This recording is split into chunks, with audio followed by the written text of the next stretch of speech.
Finger দিলাম, finger দেওয়ার কত আপনি বলছিলেন যে ভাই ইমার্জেন্সি যাবেন না ইয়ে দেবেন ভাই ইমার্জেন্সি যাবো, এটা ভালো লাগে। আমরা 2 দিনের মাথায় আমি মানে আপনি বলছেন যে 1 সপ্তাহ লাগবে বা 10 দিন লাগবে একটু, আপনি বলছেন যে 2 দিনের মাথায় বলছেন ভাই রেডি চলে ফ্লাইট। পরে আর কি করার, আমি তো আর এটা ইয়ে করতে না, আমি চলে এসেছি। আলহামদুলিল্লাহ সব কিছু ঠিকঠাক ছিল। ফ্লাইট হচ্ছে আমগো। আসসালামু আলাইকুম রহমতুল্লাহ। আমি সাকিব আহমেদ, লিবিয়া বেনগাজি থেকে। আমার পাশে আছে হচ্ছে রেজাল করিম ভাই। রেজাল করিম ভাই আসছে বাংলাদেশ থেকে। তো রেজাল করিম ভাই কীভাবে আসছে, কদিন লাগছে, বর্তমান কোথায় আছে, ওনার কাছে শুনবো। আসসালামু আলাইকুম ভাই। আসসালামু আলাইকুম। ভালো আছেন? জি আলহামদুলিল্লাহ। আচ্ছা, রেজাল করিম ভাই আপনার দেশের বাড়ি কোন জায়গা? আমার দেশের বাড়ি চাঁদপুর ভাই। চাঁদপুর। আচ্ছা, চাঁদপুর। আপনি লিবিয়াতে কত তারিখে আসছেন? আমি আসছি 4-5 দিন আগে হবে। 4-5 দিন না, আজকে 20-25 তারিখ। 20 তারিখ হবে। 20 তারিখ আছে। যাই হোক, এখন আপনি শুরুটা কীভাবে করলেন বা লিবিয়া কীভাবে আসছেন? ভাই শুরুতে ভাই হয়েছে কি, আমি অনেক জায়গায় ট্রাই করছিলাম, প্রায় 4 বছরের মতো ট্রাই করছিলাম। ট্রাই করার পরে কোনো জায়গা হয় না। এই বিদায় পরে জানি না কি কারণে আমাদের ভিডিও সামনে চলে আসছে, বুঝছেন। ফার্স্ট টাইমে আসার পরে কয়েকটা ভিডিও দেখলাম, মানে আমি কয়েকটা ভিডিও দেখি আমার একদম ইয়ে হয়ে গেছে। এখন আমি চলে যাবো, সাকিব ভাইয়ের মাধ্যমে চলে যাবো। পরে আপনাকে অনেক মানে মেসেজ দিচ্ছি, রিকোয়েস্ট করছি। এরপরে আপনি ঠিক আছে, ওই যে টাকা দেওয়ার সময় আপনারা অনেক ইয়ে করছি। আমি তারপর বলছেন যে ভাই দেখেন কিন্তু এতটুকু পর্যন্ত বেনগাজি পর্যন্ত বৈধ, এরপর কিন্তু অবৈধ, দেখে শুনে আসি। পরে আপনার কথাবার্তা আমার ভালো লাগছে, এই বিধায় আমি বলছি ঠিক আছে ভাই আমি যাবো। পরে আলহামদুলিল্লাহ একদিন আপনারা কল দিছি, টাকা টুকা ফেড করলাম। আসার সময় 50,000 টাকা দিতে হয়, মানে পাসপোর্ট দেওয়ার সময়। ওই সময় দেওয়ার পরে দিয়ে কত 20 দিন পরে আপনি কল দিছিলেন ফিঙ্গারের জন্য। 20 দিন হইব, 20-22 দিন পরে পরে ফিঙ্গার দিলাম। ফিঙ্গার দেওয়ার কত আপনি বলছিলেন যে ভাই ইমার্জেন্সি যাবেন না ইয়ে দেবেন ভাই ইমার্জেন্সি যাবো, এটা ভালো লাগে। আমরা 2 দিনের মাথায় আমি মানে আপনি বলছেন যে 1 সপ্তাহ লাগবে বা 10 দিন লাগবে একটু, আপনি বলছেন যে 2 দিনের মাথায় বলছেন ভাই রেডি চলে ফ্লাইট। পরে আর কি করার, আমি তো আর এটা ইয়ে করতে না, আমি চলে এসেছি। আলহামদুলিল্লাহ সব কিছু ঠিকঠাক ছিল। ফ্লাইট হয়েছে আমগো ওই যেদিন মানে বাংলাদেশে আগুন লাগছিল এয়ারপোর্টে, ওই দিনে ফ্লাইট হয়েছিল। পরে আলহামদুলিল্লাহ ইমিগ্রেশন সব কিছু আলহামদুলিল্লাহ কমপ্লিট। বাংলাদেশ থেকে সৌদি আরব আসছি, আলহামদুলিল্লাহ উমরা করতে পারছি। উমরা সারি এর পরের দিন জেদ্দা টু এই কুয়েত ছিল, কুয়েত 8 ঘন্টা ট্রানজিট ছিল।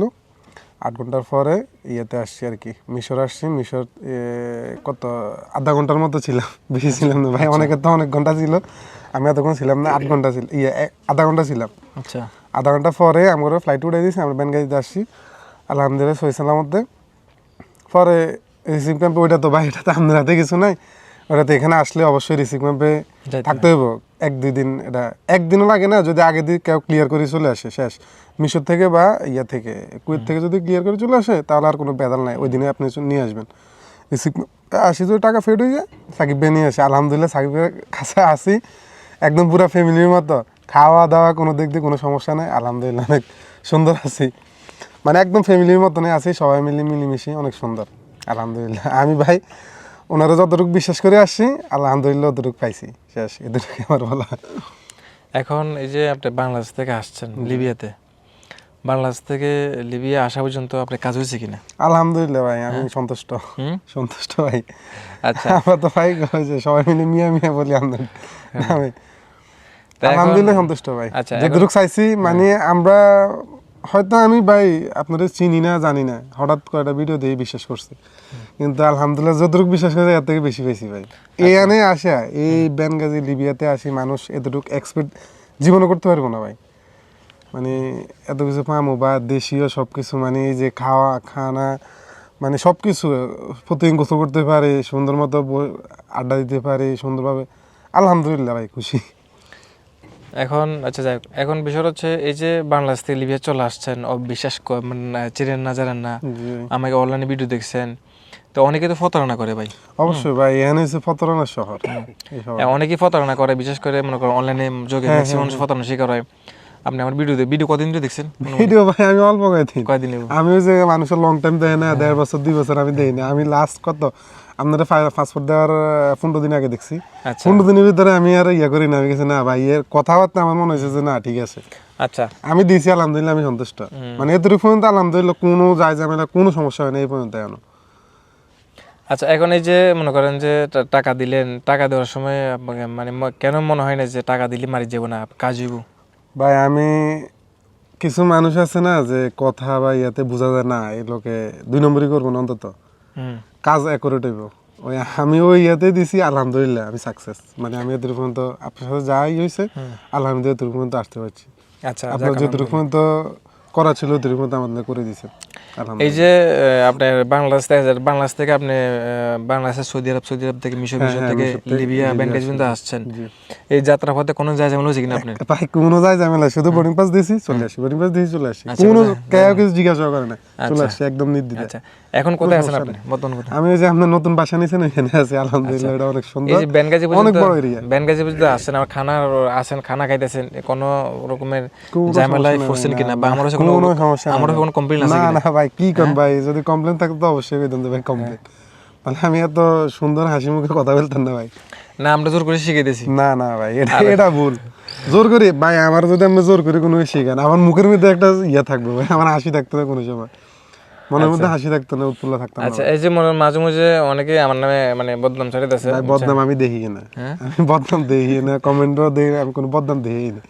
মানে বদনাম যদি দেখতাম আমি আসতাম না, আমি কোনো বদনাম দেখি না, কিছু না। আগে নাকি মানুষ মানুষের পিছনে লাগে স্বাভাবিক। এখন আমি মানুষের বদনাম করছি, কিন্তু আমি তো এখন নিজ শরীরে আসি এনে থাকতেছি, এটা আমি তো দেখতেছি ভাই। আচ্ছা, মানে আমি যদি আমি খারাপ কিছু দেখতাম না, আমি খারাপই বলতাম। এখন মনে করেন আমি আপনি বলি, কারণ সবাই তো আর দেয় না। এখন মানুষ নিয়ে যখন কাজ করবেন, মানুষের বুদ্ধি হইবেই।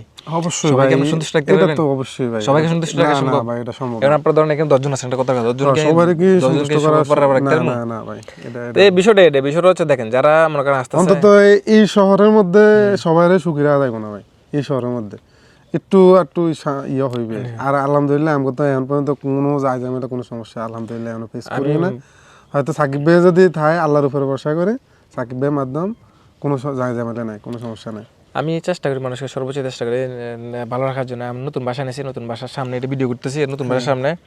আগে বাসা যে শহর, এখন একটু গ্রাম অঞ্চলে চলে আসছে। তো এখন এখানে ধরেন আমার পুরো বাউন্ডারি করা বাড়ি, ভিতরে ওনারা থাকে, ওইখান থেকে কাজ কামি নিয়ে লাগাই দিই।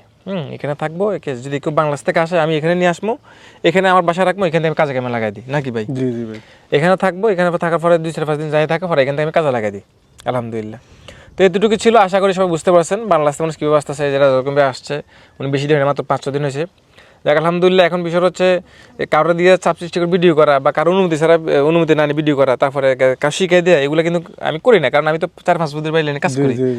আর আমি যদি আপনার দেখা যাচ্ছে মানুষের টাকা টুকা মনে করেন যে নিয়ে কাজ না করতাম, তাহলে মনে করেন যে আমার নামে বিভিন্ন ভিডিও পারে যেত। কিন্তু বরং এটা মানুষ করে যে আমাকে দিয়ে কাজ করানো আসে না ভাই। যাই করেন ভেবে চিন্তে আসবেন এই লাইনে, কিন্তু সবাই তো ভালো না ভাই।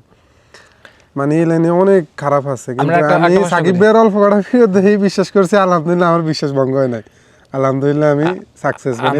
আলহামদুলিল্লাহ। আমি একটা প্রশ্ন করি, আপনি কি নিজে ইচ্ছা আসছেন না আমি একটা বললাম যে না, আমি নিজে ইচ্ছা আপনারা ভাই, আমি টাকা দিবে দিন আপনার লাগে ফেনে 2-3 দিন আপনারা মেসেজ দিতে, কল দিতে আপনারা পাই না।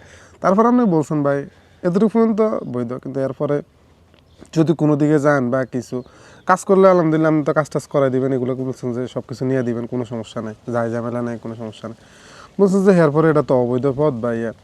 আমি বলছি ভাই আল্লাহ যা রাখছে কপালে ইনশাল্লাহ আপনি আল্লাহ ভরসা আপনি শুধু কাজ করেন, করেন। আলহামদুলিল্লাহ আমি 1 মাসও লাগে না মনে ভাই, ফিঙ্গারটা দিয়েছি আমি ভাবছি না আপনি আমার সময় দিবেন মনে 1 সপ্তাহ ভাই, 2 দিনের মাথায় আপনি আমার নিয়ে চলেছেন।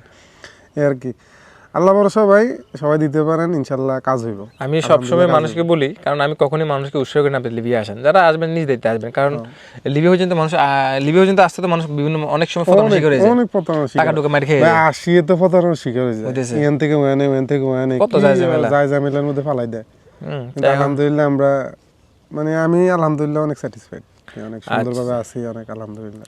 আচ্ছা, এই যে মনে করেন আপনার অনেক মানুষ লিবিয়া আসার পরে দেখা যাচ্ছে বিভিন্ন দালাল খপ্পরে বিভিন্ন ঝামেলা পরে। তাই এই জন্য মানুষকে বলি যারা আসবেন নিজ দায়িত্বে আসবেন, কখনোই কারো আপনার প্রলোভনে আসবেন না। আর যারা লিবিয়া থেকে ইতালি যাবেন সবসময় মাথা রাখবেন, এটা অবৈধ পথ, সমস্যা হইতেই পারে। এখানে মানুষ মাফিয়াতে পড়তেছে, মানুষ ধরা খাইতেছে, বিভিন্ন জায়গায় পড়তেছে। হয়তো আমরা অনেকেই দেখি, ভিডিও দেখি যে কত সুন্দর করে যাইতেছে, কিন্তু এটা কিন্তু আসলে এত সহজ না, বাস্তবতা অনেক কঠিন, এর পিছনে গল্প কিন্তু কেউ জানে না।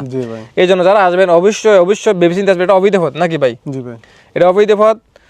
যারা আসবেন ভেবেচিন্তে আসবেন, এখানে আসার পরে দেখা গেছে কোনো জায়গা বলে আপনি কারো দিতে পারবেন না, কারণ এটা আপনি জানে শুনে আসছেন। তো না জানে আসলে সেটা বিষয় আলাদা, যদি কেউ আপনি না জানে নিয়ে আসে তাহলে হিসেব আলাদা।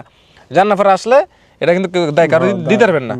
তো আশা করি যারা আসবেন অবশ্যই ভেবেচিন্তে আসবেন, আর অবশ্যই যারা লিবিয়া পর্যন্ত আসবেন টাকাটা ম্যানেজ করে আসবেন। এখানে আসার পরে মনে করেন যে কখনই টাকা ম্যানেজ না করে সাকিব ভাই তো এটা তো আর সাকিব ভাই নিজে করে না, একজনের মাধ্যম দিয়ে আমরা করাই। অবশ্যই টাকাটা ক্লিয়ার বলতে কি আপনারা ধরেন ওই যে যেখানে ট্রানজিট হয় ওখান থেকে বলে আসবেন যে যদি দিনে দিনে ব্যাংক টাইম থাকে টাকাটা ঢুকাই দেখ সাকিবের অ্যাকাউন্টে ঢুকাই দিয়ে সাকিবের স্লিপ পাঠিয়ে দিল। স্লিপটা পরে সাকিবের কাছে আসলে আলহামদুলিল্লাহ মনে হয় না একদিনও থাকা লাগবে, সেরকম আসলেন, আসার পরে সাকিব ভাই নিয়ে আসবো, কোনো সমস্যা নিয়ে আসবো। তো যাই হোক, সবাইকে ধন্যবাদ যারা লাস্ট পর্যন্ত ভিডিও দেখেছেন। আশা করি আপনারা বুঝতে পারছেন। আবার দেখা হবে নেক্সট ভিডিও নিয়ে। এই পর্যন্ত সবাই সুস্থ থাকুন, ভালো থাকুন। আল্লাহ হাফিজ।